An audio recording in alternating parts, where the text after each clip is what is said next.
So welcome along to this week's A Story to Tell with me, Richard Beauvoisin.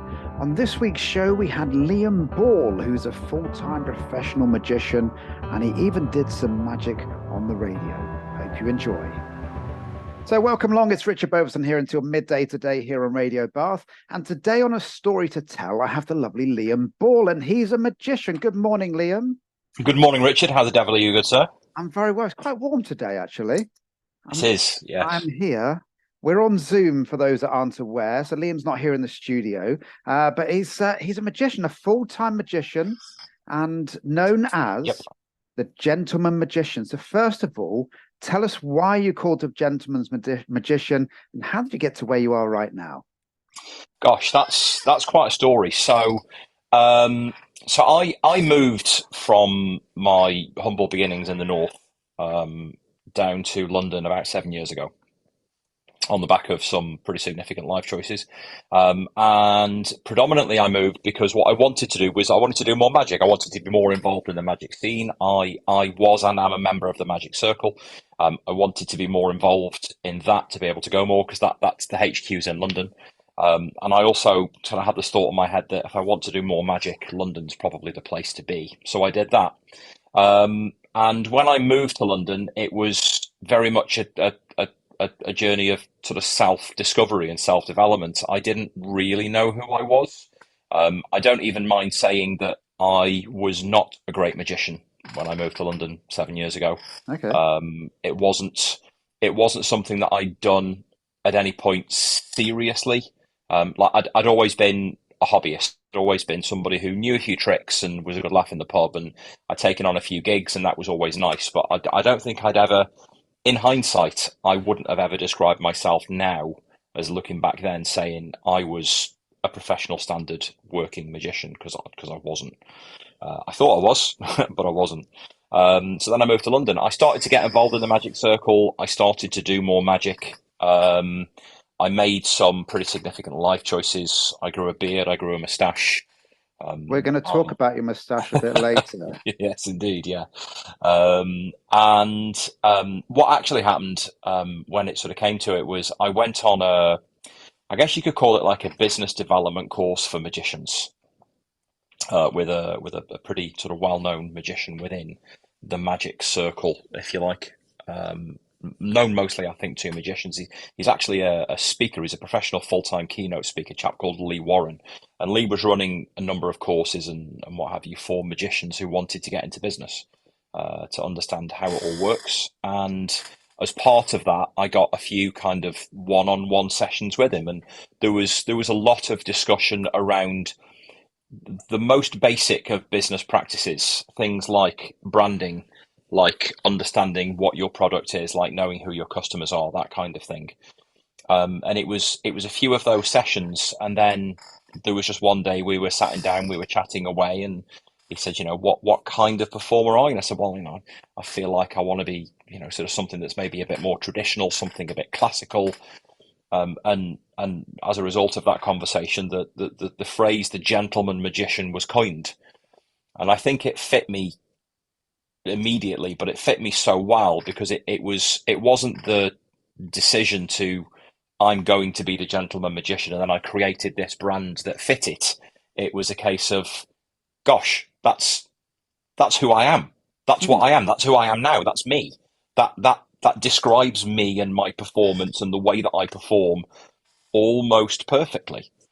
Um, so I stuck at it, and then what I did was I just leaned really heavily into it, and then I became the gentleman magician. And now when I go out and perform at people's parties, I wake up in the morning and curl the moustache and have some breakfast and put my suit on and check my pocket watch, and I pick up my 1920s Doctor's Gladstone bag and I walk out the door as the gentleman magician, and that's what they get. I mean, it is amazing for those that aren't aware, as well as being on the radio. I'm a dance teacher full time as well. And, a lot of people have said to me, how does your wife put up with you? Because you're kind of this character on stage. And I would say, it's me on stage. It's just me on a really good day.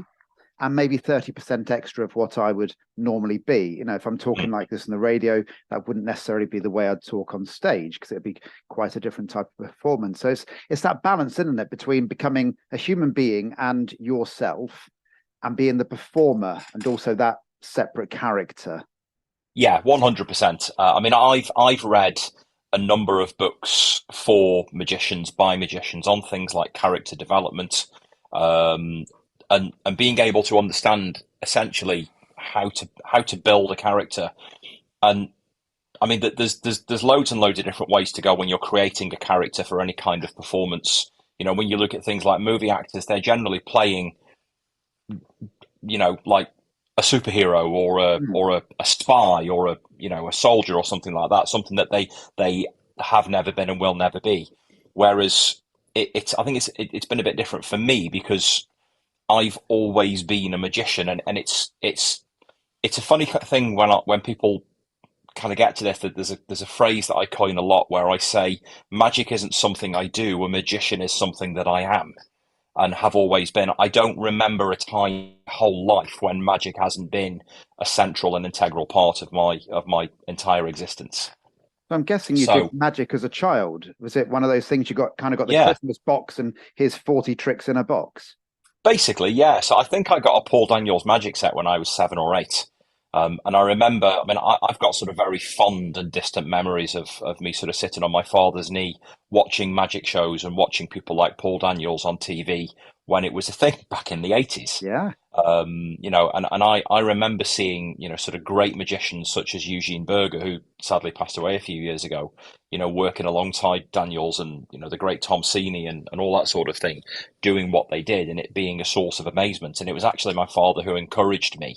So when at the age of 9 in a market there was a guy selling magic tricks and I wanted to have one, my parents thought, "Gosh, we'll buy him this to shut him up.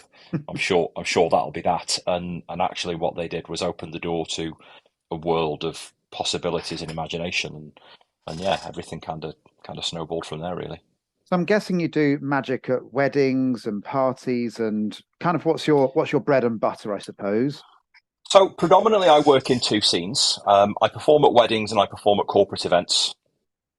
What I actually do, in I say in addition to, I am a magician. I am the gentleman magician, but predominantly what people actually hire me for is for my hosting services. Okay. So, for instance, at a wedding, if I get hired to go and attend at a wedding, I'm not the guy that's going to turn up at 2 o'clock when you're about to sit down for dinner with a few card tricks and annoy people while they're trying to eat their chicken. I'm very much the chap who has arrived probably before anybody else in the day. I welcome all the guests. I make sure they all know what's going on. I act as Toastmaster. I make all the announcements. I do a fantastic introduction for not only the wedding couple, but the whole bridal party. I turn it into a party environment and I do lots of magic throughout the day.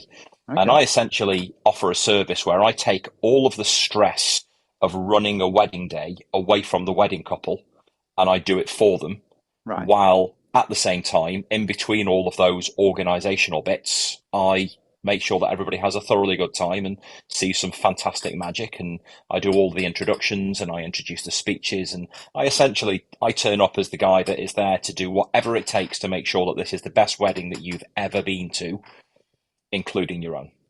Including your own. Sounds good. Now I have the pleasure of doing lots of first dances as well. Not Yes. in me doing them. I've been married a few times, but let's not talk about that right now. Um,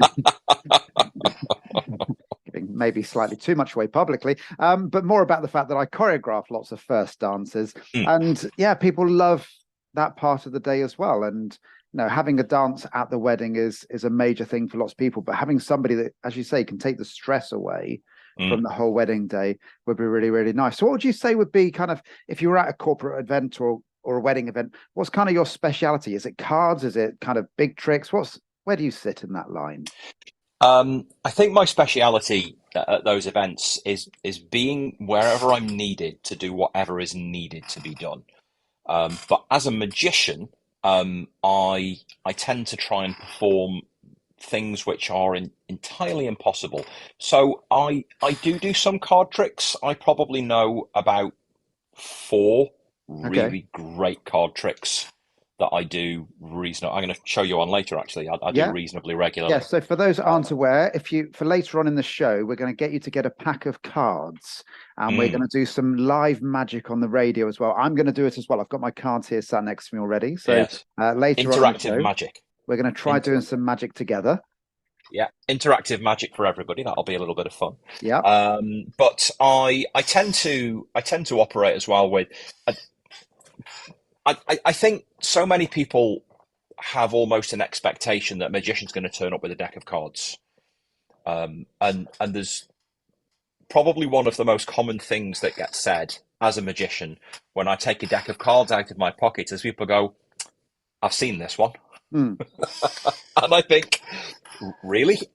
Great.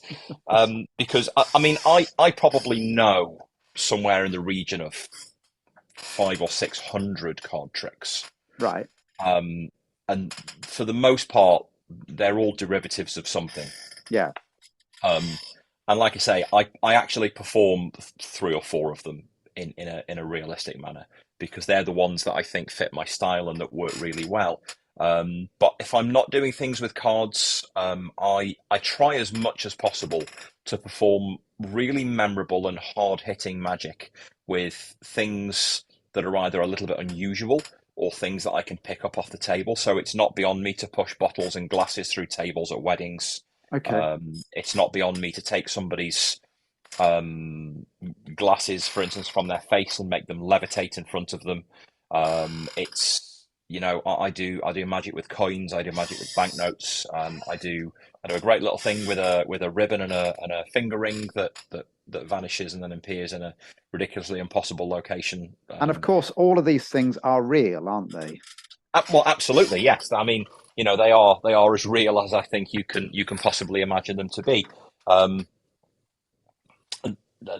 I think it's a really interesting conversation as well, especially when you start to get into groups of magicians and you ask the question, "What is magic?"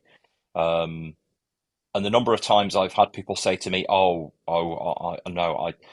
it's not for me. I don't like magic." And and I say to people two things. First of all, yes, you do. Um, Everybody likes magic. Yeah. Everybody likes magic. There is no such thing as bad magic. Only bad magicians. Hmm. There's going to be people who are hearing this who are magicians are going to be like, "How dare you!" But that's the truth. If somebody has seen a magician in the past and they haven't enjoyed it, then they will think that they don't like magic. When in actual fact, what they didn't enjoy was potentially the trick that they were shown, or maybe the way that they were made to feel. There's unfortunately there is quite a lot of misogyny and unpleasantness that is quite casually passed off in magic, um, because they're the lines and people say them and we learn stuff as magicians and then we think, gosh, that must be how it's done, and then nobody questions it past that point. So Yeah. it's a real interesting juxtaposition when you start to look at the trick you just bought and the lines that come with it, and you think, yeah, but that was written in the 1930s. I can't say that anymore. I mean, I was reading a book yesterday, and there was a paragraph in the book that said something like, when you take this piece of card, in order to build this prop, you need to cover it with some tinfoil. And if you go and ask your wife, she'll probably give you a piece of bako foil, the kind that she uses for cooking your meals. And I was Yeah. just like, brilliant. And the book was Great. written in 1911. So it kind Yeah. of it sort of gives you an idea. But the majority of the literature that we read as magicians come from those eras. I mean, there are 25 plus thousand books written on magic, and most of them were written pre 1940. So, you know, Well, we're going to talk about more magicians shortly after some music, but last part on this is we do have to mention your moustache. yes. Okay, so for those that obviously we're on radio, so for those that can't see it or haven't seen the Facebook post about this, please describe your moustache. Oh, gosh. So I wear a rather a traditional magician's. If you think stereotypical curly magician's moustache, you're probably 95% of the way there. I'd like to say I have a full beard, but I don't. The hair on my cheeks doesn't grow very well. I keep a small pointy beard at the bottom of my chin face. It's Yeah, down no, I there. think, yeah. Yeah, that's right. Yeah. I keep it pretty clean. I trim the edges and I shave my neck regularly, and the moustache is groomed. It's probably comes out maybe an inch or two from the sides of my lips, and it curls upwards. It is generally meticulously waxed and washed and blow dried and trimmed every day, so that I'm always ready to be the magician when I need to be. You are always on show. Well, we're going to have a quick break for music. When we come back, we're going to talk about other magicians as well. So we're back with Liam Ball right after this. This is Radio Bath. Okay, so we're back now with part two with Liam Ball. He's our magician that's on a story to tell today here on Radio Bath. So, Liam, how you feeling so far? Great. I just popped out and popped some oil on my chair. I noticed it was squeaking a little bit, so there'll be no more of that We for the had a next. few squeaks there and there. So we're going to talk about magicians, other magicians, but also kind of how you interact with other magicians as well now. So as a dance teacher myself, I know one of the best compliments I can be given is when somebody's watched something I've done and pinches it and then does it themselves. So in the magic community, kind of how is that seen? Is it a compliment? Is it, oh, you pinched that from me? How does it kind of seen in the magic community? I think there's lots of varying different views on it. So anybody, quite literally anybody who's listening to this, or any magician can almost walk into any magic shop, um, or go to a magic store online and buy a trick. And generally, when you buy a trick, it comes with a presentation. So that's kind of part and parcel of doing it. So if you wanted to buy um, a ring and string effect, as a, for instance, I mentioned earlier on, you'll get one that comes with a presentation, Hmm. um, and you are quite at your liberty to go out and perform it exactly as is, because that's what you've purchased. So that's that. My experience is, though, that effects like that are generally not as good as they could be, because you're only ever using somebody else's line and somebody else's moves and somebody else's effect and routine. Um, and then you get the magicians who go out and buy the props because it's the right prop to have, or maybe they want the rights to perform the effect, but will then sit down and rehash it and rewrite their own thing, so that what they have is something which is entirely unique to them. Okay. Um, and that might be done in a number of ways. You can buy, as I said, you can get sort of magic books and DVDs where you might have moves or different plots or ideas, or things that you can sort of, well, I'm going to use a bit of this and a bit of this and a bit of Hmm. this and that one, and I'm kind of going to put those together. I'm going to change this bit and move it into there. And then what happens is you start to generate something which really is entirely unique. Um, and one of the dangers of that, I think, certainly that some magicians will see, is that you're then in danger of somebody saying, "Gosh, I like that. I'm going to do it that way." Yeah. When you think, "Well, I've just spent 8 years putting that routine together, and now you're just going to lift it and go and do it after having seen it twice," and that upsets me a little bit. Yeah. But I think it almost goes back to, again, the discussion we had earlier on about character. I mean, I have several effects. In fact, I think almost everything that I perform as me, as the gentleman magician. It's entirely and uniquely mine, down to the lines I use and the words that I use and the way that I do the things that I do. And I'm a member of several sort of magic societies and magic groups, and I've got some fantastic friends in magics, and I've given some sort of great lectures and instruction to people as well. And I often say to people, I'm going to show you this thing. If you want to use it like this and you want to do it like this, do so with my blessing. I've got no problem at all with that, because that's what I'm showing you, that's what I'm giving, that's what I'm teaching you, and I'm explaining why I do these things and the way that I do them.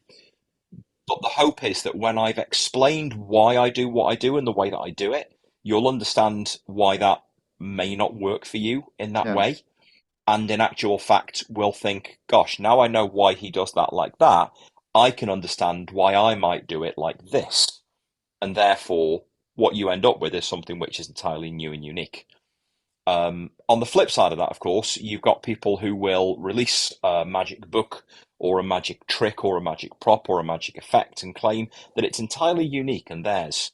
when in fact it isn't, and it's just huge plagiarism, and they're ripping off other creators who've spent sort of years and years and given sort of thousands of hours and plenty of Yeah. money in the creation and development of those things, only for somebody to then claim it as theirs, and that's seen as quite a it's quite a sort of a nasty tactic.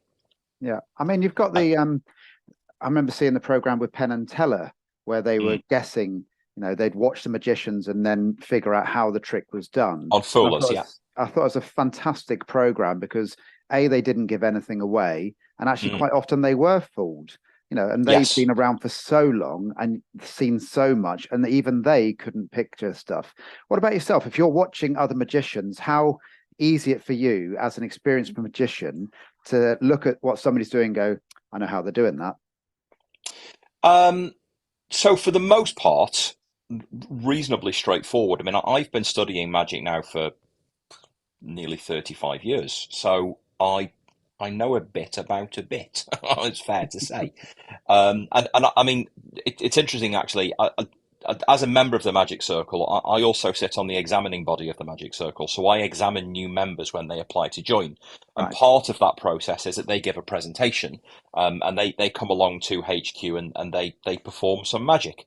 And I'm one of three people on any given night who will sit and watch them and go, yeah, that was really good. And they did these moves and they were really well executed, or they did this move and it was bad, and the reason it was bad was because of this, and so on. So I think magicians approach the concept of being fooled differently to non-magicians, and actually it was coined really well on an episode of Penn and Teller's Fool Us, and we refer to it as the 90-10 rule.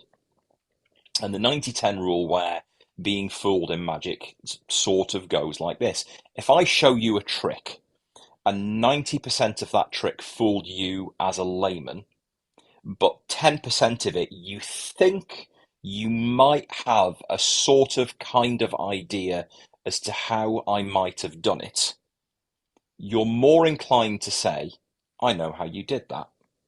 Despite the fact that for the 10% you're just not sure about, and the other 90% you've got absolutely no idea whatsoever. Yeah.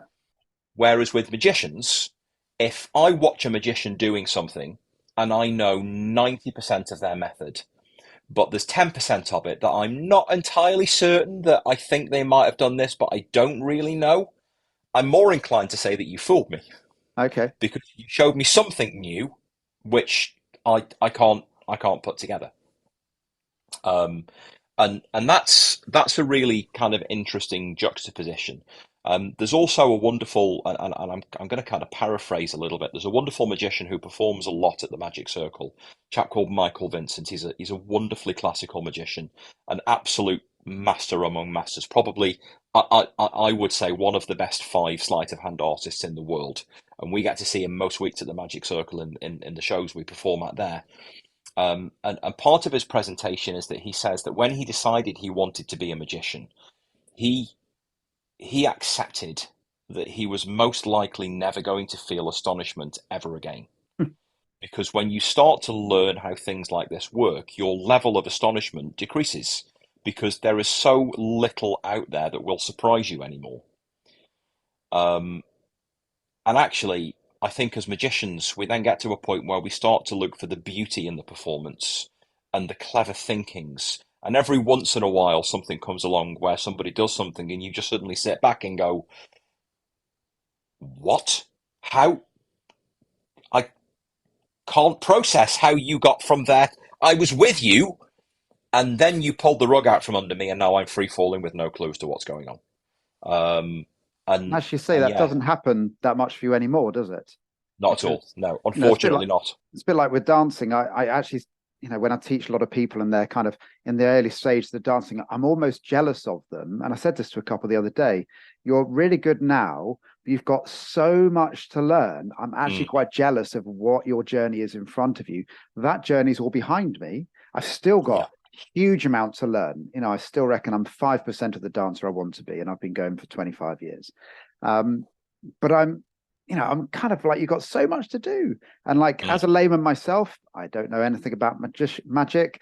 So I just go along for the ride. But I suppose what you're liking more often than not is not necessarily the magic that they're showing you, because you can kind of guess what they're doing, but more mm. about the performance that they're Yeah, giving you.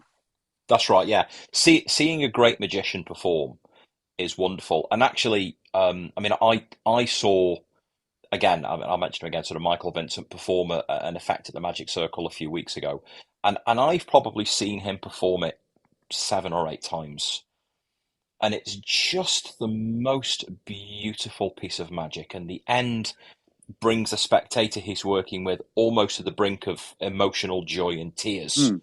where she's kind of like, "Oh my God, this is amazing!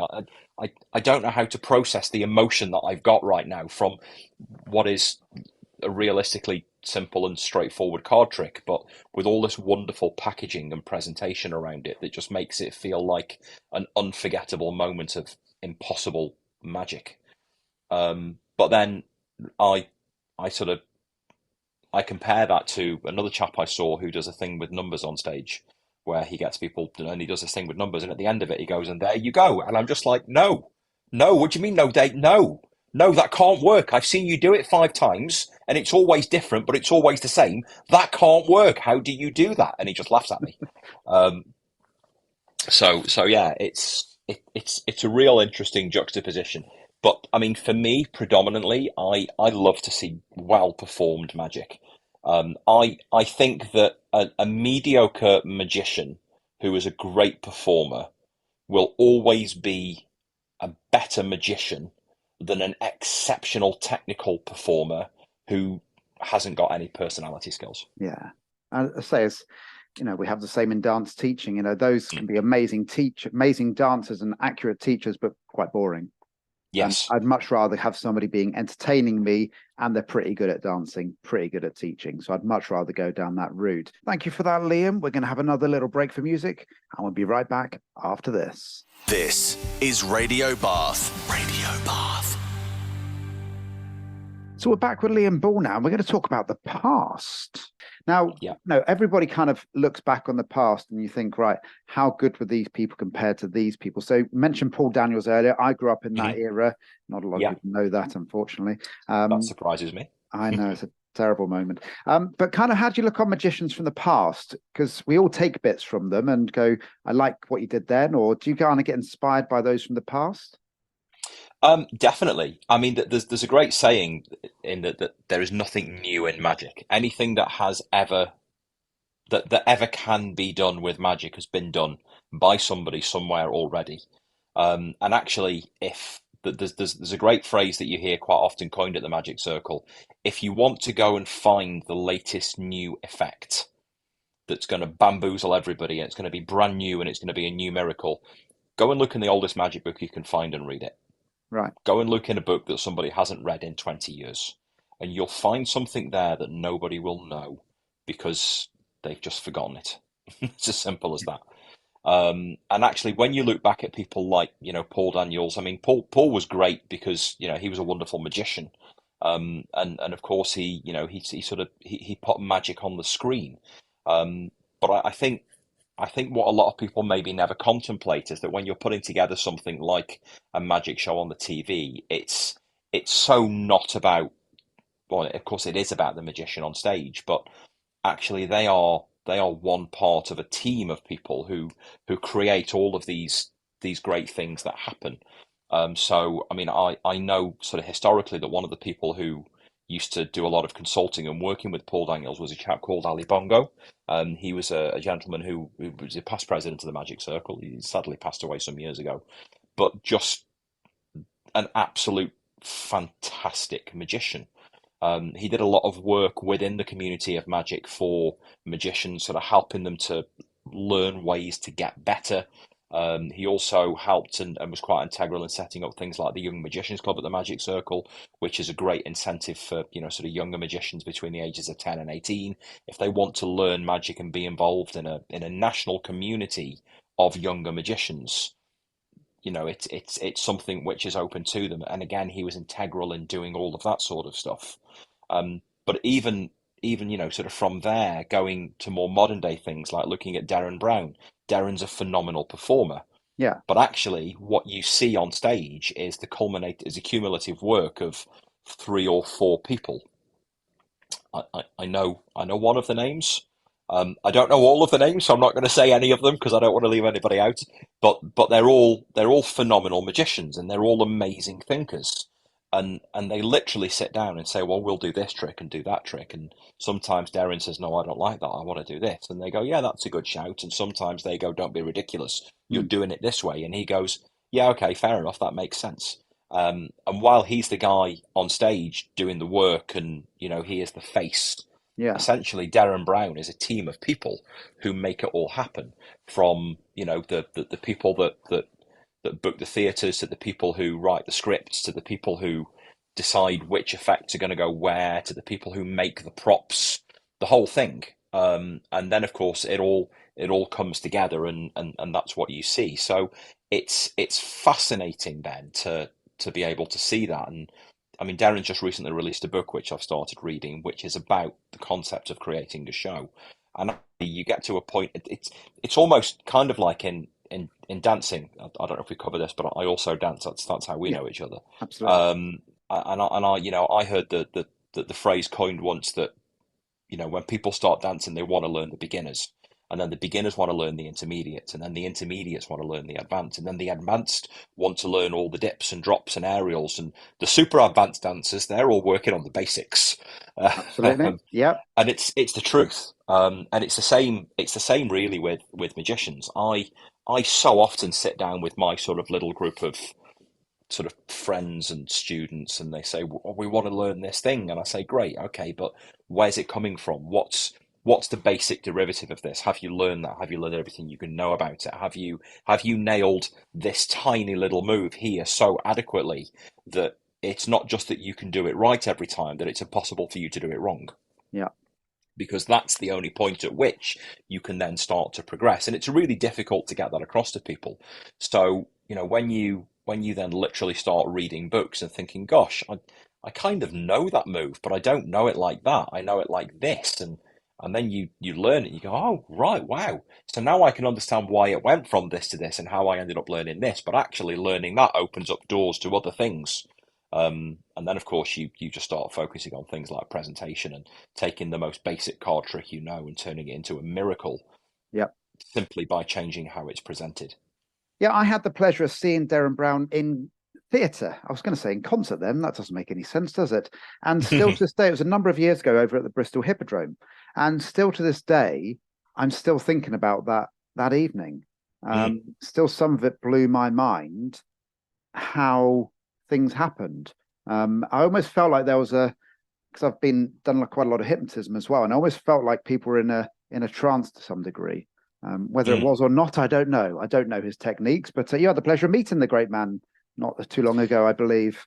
I did, yeah. That was a fascinating night.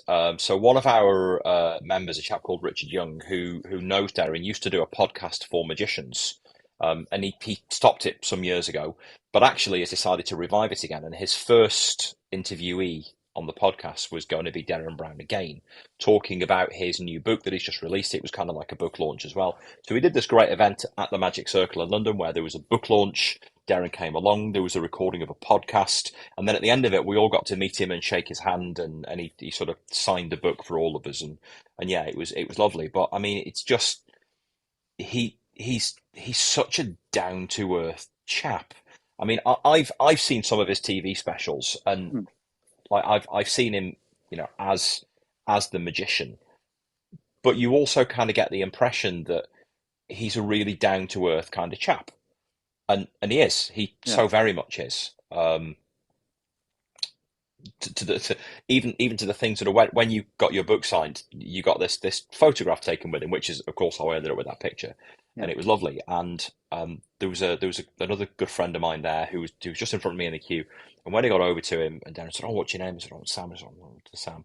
And at which point, Sam, my friend, he sort of took a chance and he said, "Listen," he said, "I know that smiling face." He said, "You're doing that for you. Put the smile on. because it's there and it's the camera. He said, "Do you want to do something different?" And Darren said, "Sure. I'll tell you what. Why don't we take the photo just as if you've just told me a joke and I think it's really funny and I'm laughing at you."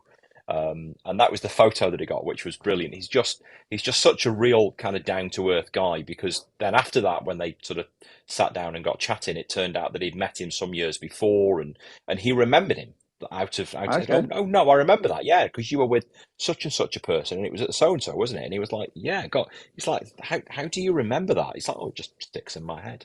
But yeah, really really nice guy, great to meet. Some of the stories that he tells are fascinating. He almost opened with a story during his last show where he was called into the bar during the interval as people were taking their seats again, because as an unfortunate side effect of one of the things that he'd done, there was a lady who had her head stuck to the bar in the bar, to the table in the bar, and wasn't able to move. Um, but actually, when he went in and he said, "Listen, I can probably help," she was just like, "No, no, it's fine. No, it's fine. Go away. I don't want any help." And he, For the he said, benefit of the tape, Liam's just put his head on an imaginary bar. yeah, yeah. But of course, it's a hilarious story, and it's one I'm looking forward to getting to in the book. But and he said it's funny because like you have to kind of almost break character and say, "Listen, in a couple of hours you're going to be okay. Like I can help you now, but if you don't, it's fine. In a couple of hours you'll be just fine." You'll be all Um, right. yeah, but it's great. I mean, I've been fortunate enough to meet some of the probably the best magicians in the world. Um, people who sort of like Piff the Magic Dragon, for instance, is actually in real life. He's a chap called John Vanderput. He's a member of the Magic Circle. I've had the occasional sort of brief conversation with him at the Magic Circle bar. I've met Penn and Teller. I know what Teller's voice sounds like. I was going to say he never speaks. Yeah, no, he does. He does. He's quite a talkative chap, actually, and he's got so much to say. And he's so unbelievably passionate about magic. Yeah. It really is like it's something which is just the biggest part of his life. Um, but yeah, so I've had the joy of meeting some phenomenal magicians over the years, from history and otherwise. And I love to sit and watch magicians performing, because the things that you can learn from watching a magician perform, even if you don't know how the tricks are done, when you just start to look at what the performance is and the things you learn, and then you get to, hear the stories, it's brilliant. For instance, many people don't know that Tommy Cooper was a phenomenal sleight of hand magician, Mm, because all he ever did was silly things on stage that went wrong. yeah. And it was, so much part of his shtick that when he had a heart attack on stage and fell over and died, everybody thought it was part of the act, Absolutely. in, Very famous. including the production team, until one of the managers went, "I think we better go and check on him. He's not moving. He's not moving. He's actually dead. Close the curtains." Um, I mean, what a way to go! But I mean, yeah. So it's a great thing, when you're looking in the Magic Circle archive and you come across this little snippet of video of Tommy Cooper on this talk show, and this guy says, "Well, you do real magic." He goes, "Yeah, sure. Watch this," and he just blows the guy's mind, and he's like, "What just happened?" And actually, it's a pretty standard trick that most magicians learn at some point and carry in their arsenal, and then decide not to do anymore because everybody does it, and it's the one I open with. There you go. Well, talking of tricks, we're going to have another little break for music. When we come back, we're going to talk more about tricks, how they're performed, and why they're done as well. So, right, be right back after this. This is Radio Bath. Okay, so we're back with Richard Beauvoisin here until midday. It's a story to tell. I've got Liam Ball, who's a magician, on the show today. And we're now on to talking about actual tricks and the tricks that you do and why do you do them. So first question to you then, Liam, is why do you select the tricks that you do at the moment? Gosh, that's probably an entire interview all on its own, I think.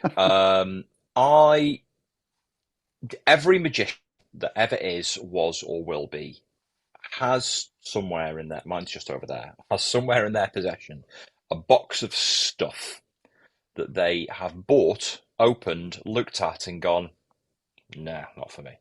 Okay. Um, And you have to do a lot of that before you suddenly get to a point where you think, oh, I think I'm beginning to understand the things that I like and the things that work for me. Um, whenever I'm sort of learning a new effect or trying to add something to my show, I always try to cover off a number of things. I want it to be something where it will fit in the place in which I want to put it.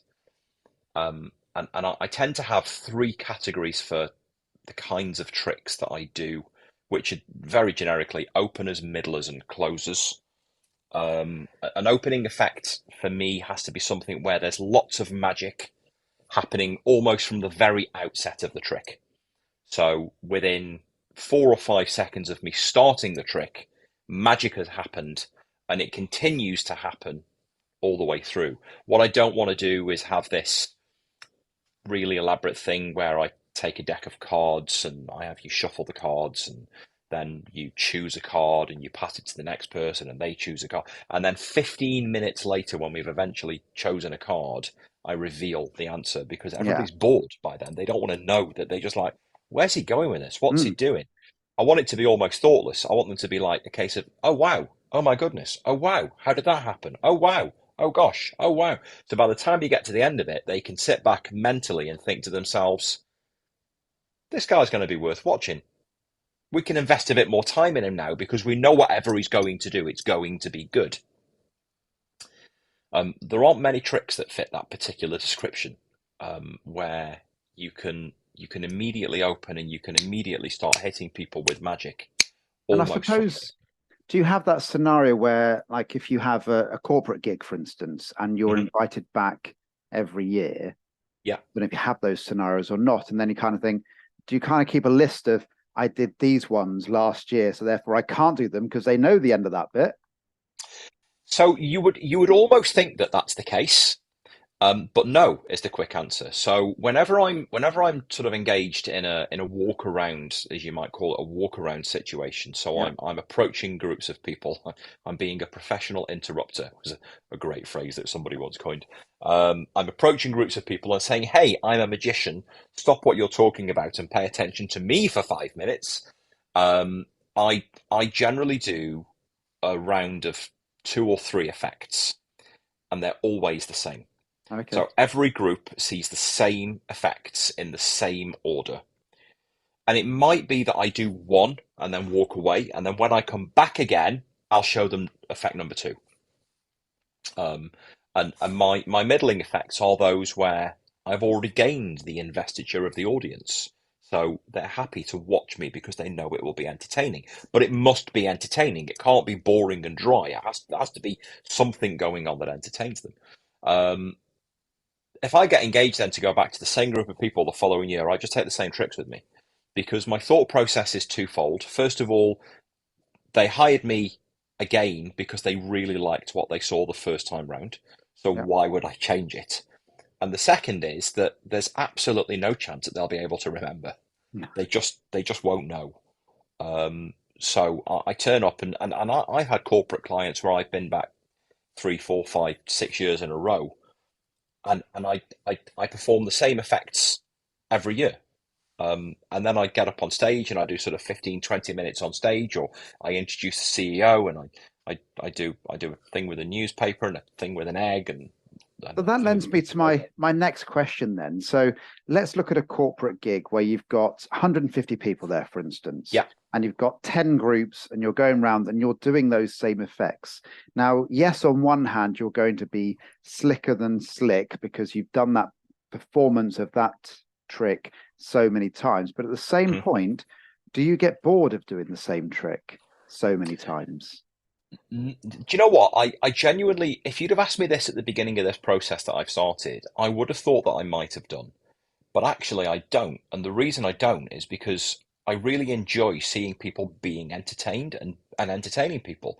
And it's a fascinating scenario when you're more concerned about the entertainment for others than you are about the enjoyment that you're getting out of it yourself. Hmm. You actually start to enjoy it more because you're focusing on what other people are seeing and perceiving and observing and enjoying. And actually, it just becomes a really fun environment to work in.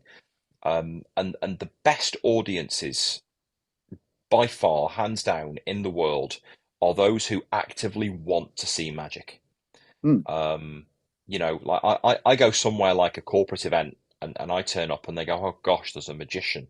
But within a minute or two, they're like, oh my, he's really good.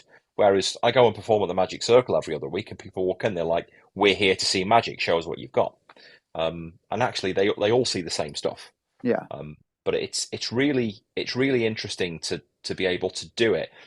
And I think what makes it fun is the genuine interactions you get with people, because you almost go to a point where the effects that I do now, I'm at that point where not only do I get them right every single time, it's impossible for me to get it wrong. Mm.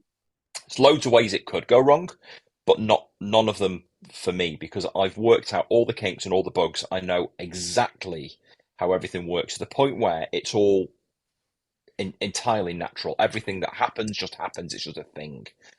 And then you start to have really genuine interactions with people, which opens up a whole new level of performance, because you start to make real connections with people. And that's where the real enjoyment comes from. And actually you never get bored of it. It's just I great. mean, I always look at, so I've, in the all the years of running dancing, I've hired three magicians over the years. One was at my wedding, and I thought it was an exceptional one, and I still don't quite understand how the card ended up in his shoe. But I'm sure Hmm. you do know how it ended up in his shoe. For the benefit of the tape, Liam is nodding. The second magician was, we had a big Bournemouth ball, and he entertained the queue because we knew there'd be a queue coming into the Bournemouth Pavilion, and he entertained the queue, and yeah, it was fantastic. The third one though wasn't quite so good. He ended up becoming naked on stage, which was his thing, and doing a variety of magic whilst becoming naked, and for our clientele wasn't quite the right thing to do, shall we say. Um, Wow. so, so yeah, it's always quite difficult regarding, what type of magician you're going to get. I didn't realize, by the way, when I booked him, he was going to become naked, but that's a different matter altogether. So kind of, I'm going down the route of, when you're putting together stuff, like, what's the most complex thing you've tried to put together, and why did you make it complex? Or is the simple thing sometimes the best? Have you ever been naked on stage? It's the third question.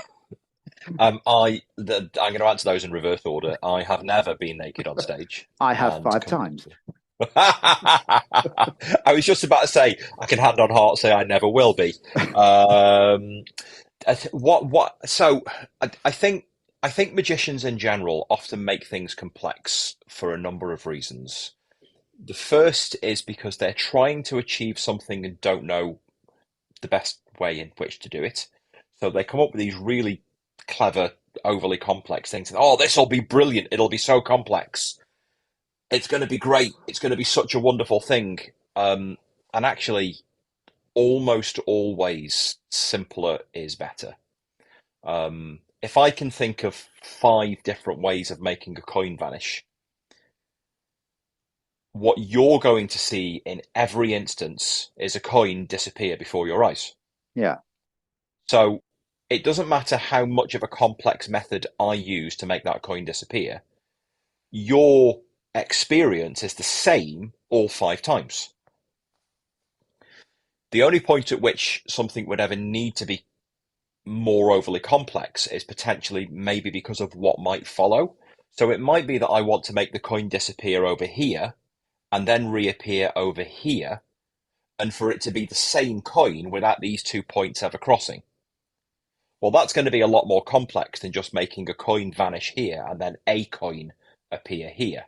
If I need it to be the same coin and then identifiable as the same coin, there has to be some way of doing that. And of course, the more complexity you add to the requirements, the more complexity you get in the effect. So I do, as a for instance, I do an effect where I have a little piece of ribbon with a ring, and it's usually somebody's wedding ring or engagement ring or a finger ring from somebody, and the coin vanishes from the ribbon, but then appears inside an envelope, inside a wallet, inside a wallet, inside a wallet, which is on the table on the other side of the room that I haven't touched. And I have them validate that it's in there before I ever take it out. or go near it or touch it. And actually, on the grand scheme of things, there's two ways of achieving the similar kind of thing, but only one of those ways allows me to do it when the thing's on the other side of the room or on the table and it's in full view, or somebody else is holding it, which is often the case if I'm walking around. Um, and then, of course, it becomes impossible. So the complexity of the method is then a requirement. Hmm. And then, of course, you think, well, it's going to have to be more complex because I need to overcome these obstacles. So how can I allow for that complexity yet still make it as simple and easy as possible? Yeah. And it's a real mind map. It's quite boggling when you start to go through things. But actually, usually you'll come across something where somebody will go, "Why don't you think about doing this?" Hmm. For it, there was a great. I was chatting to, I forget who it was now, a phenomenal magician at the Magic Circle some months ago, and he said, "I'm trying to do this, and I need to do this, and I've got to do that." He said, "And then I need for the card to be on the bottom of the pack, but it's on top." He said, "I need to find a way of getting it from the bottom to the top, or from the top to the bottom, but without doing any moves." Or at least looking like it. He said, "So I've thought about this and I've got this shuffle and I've done that and blah, blah, blah." He said, "And I don't like this." And we talked about it for ages. And I looked and he looked at me and he went, "You've got an idea, haven't you?" And I went, "Yeah." He said, "I'm not going to like it, am I?" And I said, "No." And he said, "Go on. What's your idea?" I said, "Just turn the deck over." And he looked at me and he looked at the cards and he looked at me and he went, "Why didn't I think of that?" Because you're trying to find the right method to do it when actually It's all you really need to do is simple. turn the cards over. Yeah, yeah. Um, So that leads me on then. Obviously, you're having those conversations in the Magic Circle and yeah. openly talking about methods and how things are done. So that then lends me down to the revealing of how magic is done in the Mm, public domain. Now, we've had the Master Magician on YouTube doing loads of videos, a variety of other people that have tried to reveal magic as well. So, and and I know, and I have watched some of those because I love magic, and I've watched some of those videos, and you always come away with a massive amount of disappointment yeah. because once you've revealed and you go, "Oh, is that it?" So, kind of, what's your feelings on people revealing how things are done? I think they should all be flogged and burned at the stake before they get hung, drawn, and quartered. Um, No, say what you really mean. well, okay then.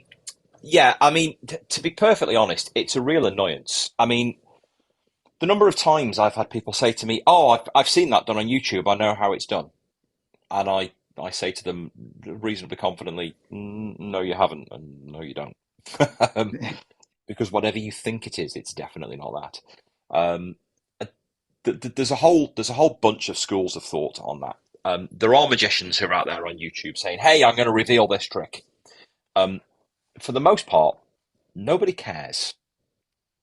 Nobody cares if you know how the trick is done because you're not achieving anything. That the status that some of these sort of younger, I'm going to say magicians, and YouTubers think that they're getting from revealing these tricks that they're not getting at all.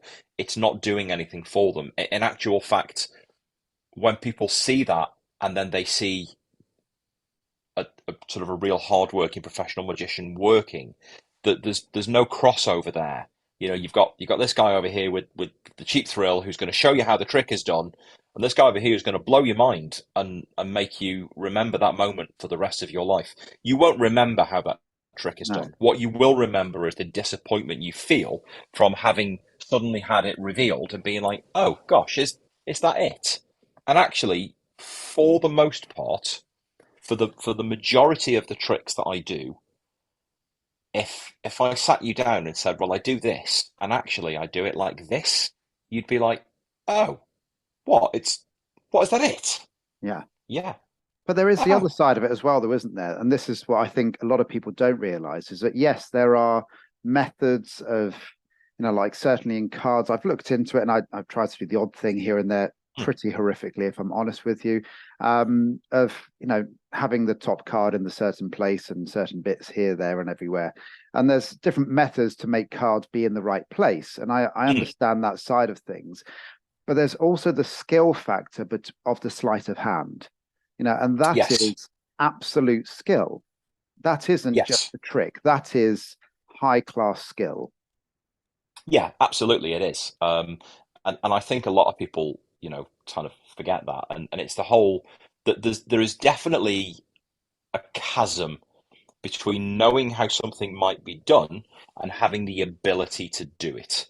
Um, and I think that is often something that people don't understand. And I mean, I've had conversations over the years where people have called me and said, "Oh, I want to hire you for this event. How much is it?" And I tell them the price. And they go, "Gosh, that's very expensive. All you're doing is a few tricks with a deck of cards." Hmm. To which I say, "Well, then why don't you do it?"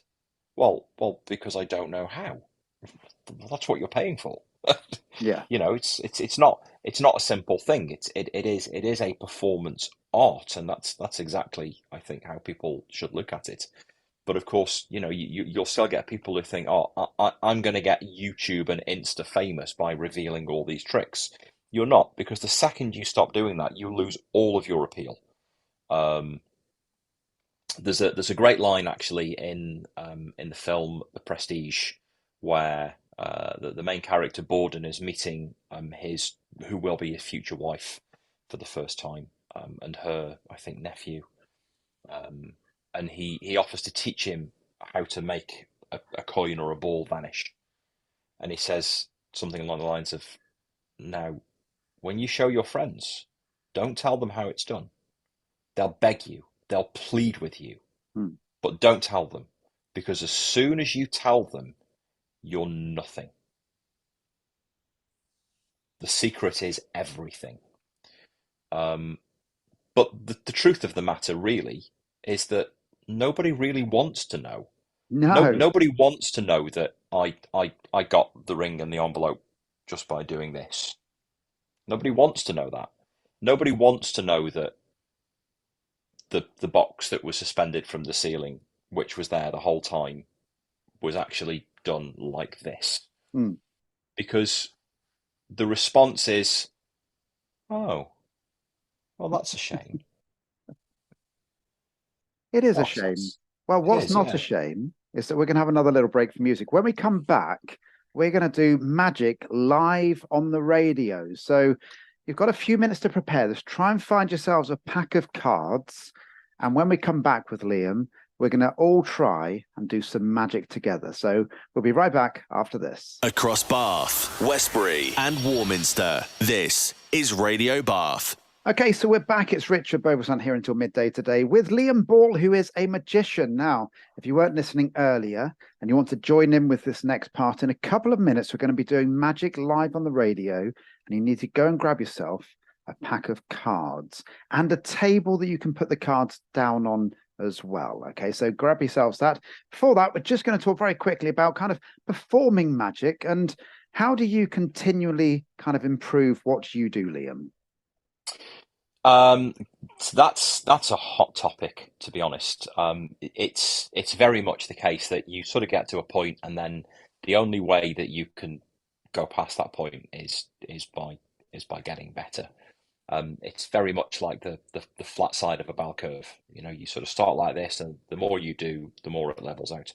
Um, I think one of the old adages is go and perform in front of a mirror, which is probably some of the best, worst advice in the world. For anybody out there who's learning magic, don't stand in front of a mirror and do it. That's not the way to do it. Um, how do you get better? So first and foremost, practice, practice, practice, and then more practice. Practice until not only that you get it right every time, as I said earlier, that you just can't get it wrong. Um, Once you're in that position, take it out, show it to people, let it develop. That's often what I do. I will take a new thing out to the pub and sit down with friends and show it to them. Sometimes weeks and months before it ever makes it into my repertoire, if it even does. It doesn't always. It's probably 30% of the things that I take out with me make it into the repertoire, and the rest of them don't. But once it's at that point, how do I get better at doing it? I do it more. I perform more. Um, there's a great phrase that is there is no substitute for flight time. The more you perform, the better the performer you will be. Always, even if you get no feedback, just by performing more, you will get better because you're performing more. Um, and then on the back of that, really, it's a case of getting feedback from people that's gonna take you in the right direction. Um, so I have a group of people that I work reasonably closely with, who I trust, who I can sit down and say, right, I'm thinking about this. What do you think? Or I've done this. How does that look? And they're quite comfortable in saying, Liam, that's awful. That's absolutely rubbish. These were the good bits, but we'll put those to one side. These Yeah. were the bits that were absolutely awful, and they were awful because of this. And it's a case of going, right, okay, fine. So what if I do this, or change those words, or move that to there, or change the timing? And usually, it's the finest tweaks that will accentuate how good an effect can be. I was recently mentoring a chap for his Magic Circle exam, and he said, I'm doing this. I said, okay, it's great. The effect is brilliant. The first 30 seconds of your act are wonderful. You're using this word and it's horrid. Change it for this word, just a word. And he went, oh, Mm. okay. I said, and when you've said that word, stop.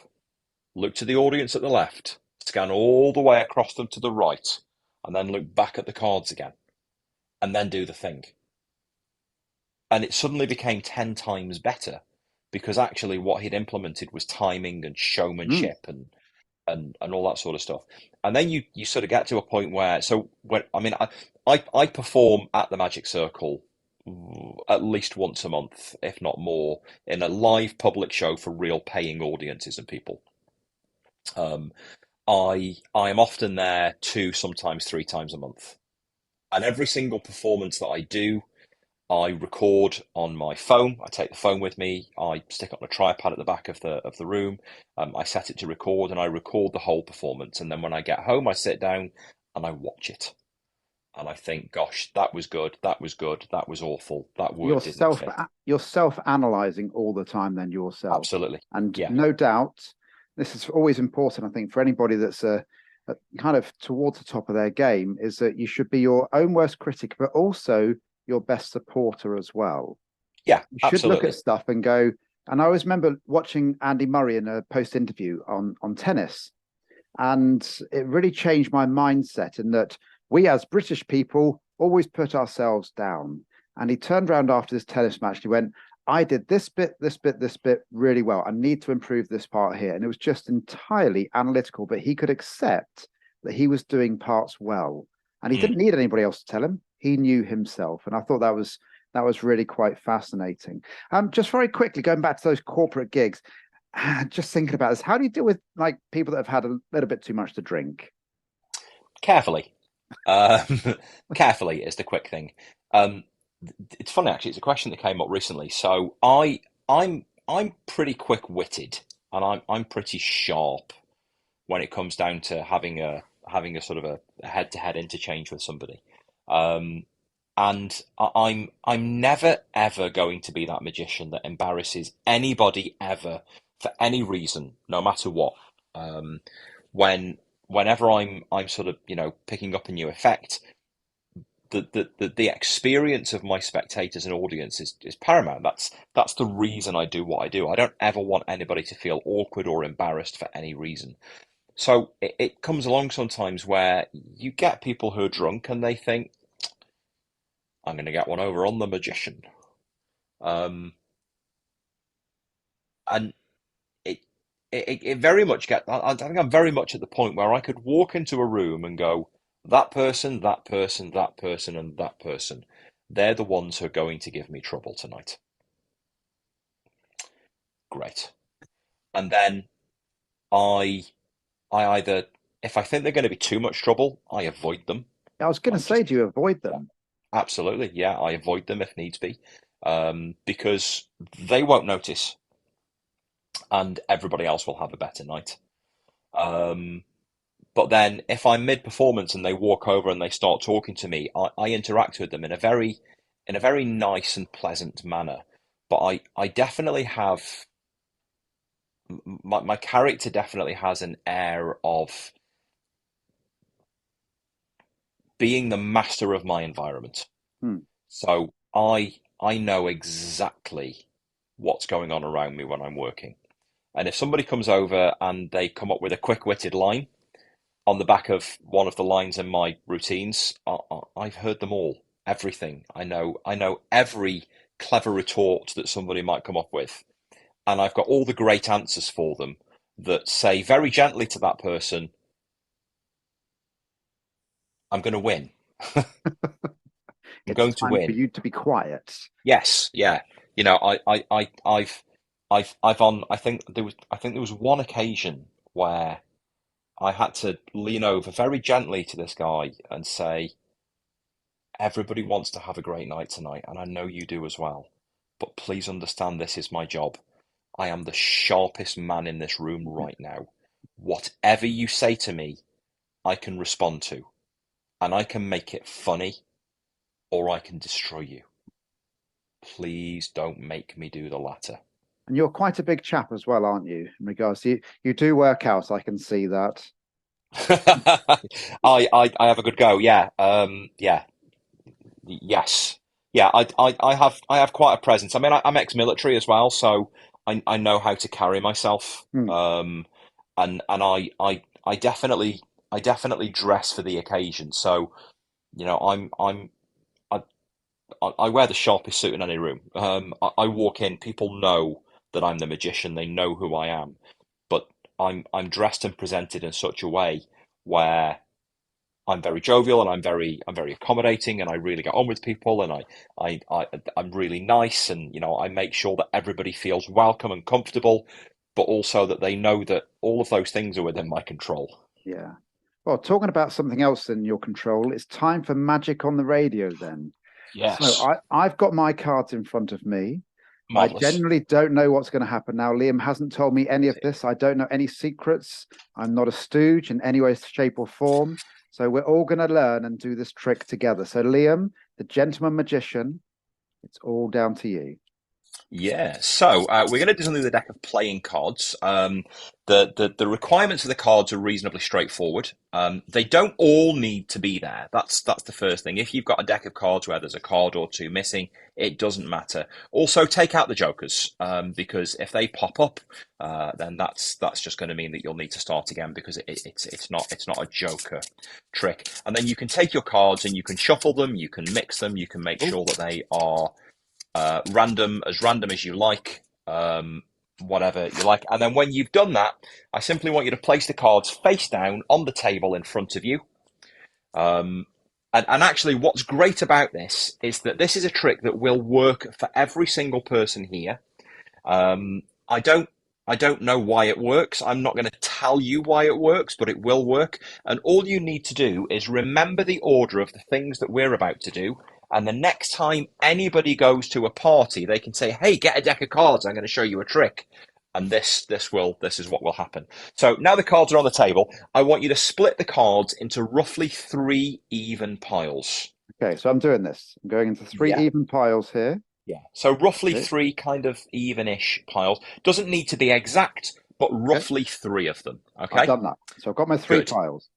Excellent. And then when you've done that, you're going to pick one of those piles. I'm going to take this one because it's the Okay. closest one that's to me. You don't need the others. If there are more people around the table and they each want to take a pile, they can. But what you'll end up with is roughly the third of a deck of cards. There might be anywhere between 17, 18, 19, 20 cards, somewhere about there. It doesn't matter. It's roughly about a third. And then you're going to mix these cards. You're going to shuffle them Okay. so that Shuffling again away. it's entirely random. And then when you've done that, you're going to hold the cards face down in your hand, and secretly to yourself, you're going to lift up the whole thing and you're going to look at the bottom card and you're going to remember that card. Okay. So I know what my bottom card is. Perfect. The only thing you need to be able to do now is to spell the name of that card. And I'll give you a for instance. Let's say that my card was the Ace of Spades. It wasn't, but we'll say it was. You're going to start dealing cards from the top onto the table for every letter in Ace of Spades. So Okay. we'll go A, C, E, O, F, S, P, A, D, E, S. And then when you've done that, you take all of the other cards and you drop them straight on top of that pile. Okay, so I'm going to do this now. So I'm going to do mine. Yeah. So, But secretly, so you're not telling anyone. okay, so I've dealt them all down. Yeah. And then you drop everything that's left on top. On top. Okay, fantastic. I've done that. So I've dropped my extra cards, which obviously would have included the bottom card on top of the other cards. So your card is now somewhere roughly kind of ish, sort of in the middle. Now you're going to keep the same card, but you're going to repeat that process of spelling the card again. So you're going to pick up the whole pile and you're going to spell out the same card onto the table. Okay.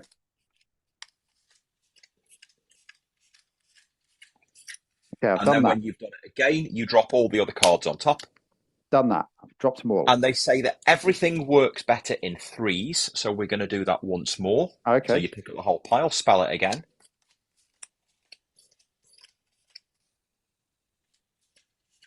Okay. And now I've dropped the top. And you drop those all on top. Great stuff. Done that. Now, what that's now done is that's kind of mixed the pack and all the cards have been moved around. And your card that you're thinking about now is somewhere in that pile, but you couldn't possibly know where it is because of how we've counted them all and shuffled them all and mixed them and whatnot. Okay. Okay. So with those cards, you can pick them up again in your hand. So you're holding them here. All you need to do now is think about the card that you were thinking of to begin with. So I'm going to tell you now for the first time that my card was the 10 of diamonds. Okay. So that was the card I was looking at, and I spelt 3 times in a row, 10 of diamonds, and drop the cards on top. So I'm just going to put my finger on the bottom, going to have a little push in the middle, and I'm just going to say 10 of diamonds. And when that happens, what actually happens is a wonderful thing, is the 10 of diamonds works its way out from wherever it is in the pack. It comes right up here, it comes right to the top, and right there on top, as you can see, is the 10 of diamonds. So Richard, what was your card? So my card was the Ace of Hearts. The Ace of Hearts. So you have to tap the middle of the pack and say Ace of Hearts. Here we go. And then I'm tapping, and then I'm going to repeat it to the camera. If this is wrong, this is terrible radio, but we'll find out. And there is the Ace of Hearts. Amazing. And every single person who's been doing this along with us, who's got their own cards, should now be looking at the card that they were thinking of, cheering and being like, oh my goodness, how does that work? And in truth, I have no idea, but you can do it all yourselves. All you need to do is remember what you did. And there we have magic on Radio Bath on a Thursday morning. How amazing is that? Amazing, Liam. Well, we're going to have another little break for music. When we come back, it is that all-important quick fire round. It's the ones where they don't know what the questions are, apart from the first one, of course, which is, what will Liam's favourite ice cream be? So we'll be right back after this. Made locally in Bath. This is Radio Bath. Okay, so we're back now with Liam Ball, magician, and it's time for the last link. First of all, Liam, tell us, so we're based in Bath and in Wiltshire. Can people hire you if they wanted to? Absolutely, yeah. I mean, I work nationwide and in some instances worldwide. So there isn't anywhere I won't go for the right event and the right kind of magic. So yeah. I thought you were going to say the right kind of money then. It's a little bit of that. Oh, there we go. And if somebody did want to book you, how do they get in contact? Do you have a website, for instance? I've got a couple, yeah. So if people are looking for corporate events, it's www.gentlemanmagician.co.uk. But if you're looking at hiring a magician or a host for a wedding, then it's www.liamballweddingmagician.com. Fantastic. Right, we're on to our quick fire round. So there's 11 questions here, Liam. You get to know the first one. After that, unless you've listened to the show before, they're all a surprise to you. So first of all, Liam, what is your favourite ice cream? Salted caramel ice cream. Ah, that's a good one. Yeah. I love a bit of that. Yeah, I've definitely got a sweet tooth. I like caramel, and salted caramel's my absolute favourite thing in the world. Sounds very, very nice. Right, are you tidy or messy? I'd like to say tidy, but I'm definitely not tidy. I'm definitely messy. I'm Yeah, sure your I have to. magic trick of box, or your magic box of tricks, I should say, is probably quite tidy, isn't it? At the beginning of a gig. Yeah, You're definitely. looking Yeah, down to your right. Does that mean it's sat there on your right hand side by any chance? I was just looking. There's a few bits and bobs over there, but yeah, it's there. Yeah, it's the bag itself is actually over there. That I whenever I come home from a gig, I have to tip it all out and tidy it all up. I have to tidy up before the cleaner comes. Oh, at least you have a cleaner. Love or hate roller coasters? Love. Love. Okay, so what would be your favorite roller coaster?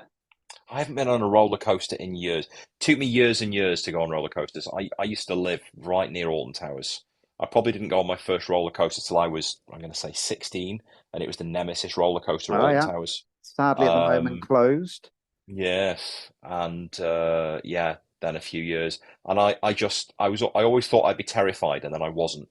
Um, so yeah, I don't like the big drop at the beginning, but then after that, it's all plain sailing. All good after that. Getting highbrow now. Do you hang your toilet roll over the top or behind the back? Over the top. Who hides it? What? No, over the top. It's the only way. There are some people that do put it behind the back, and I'll be honest, I didn't even think about this until maybe 10 years ago.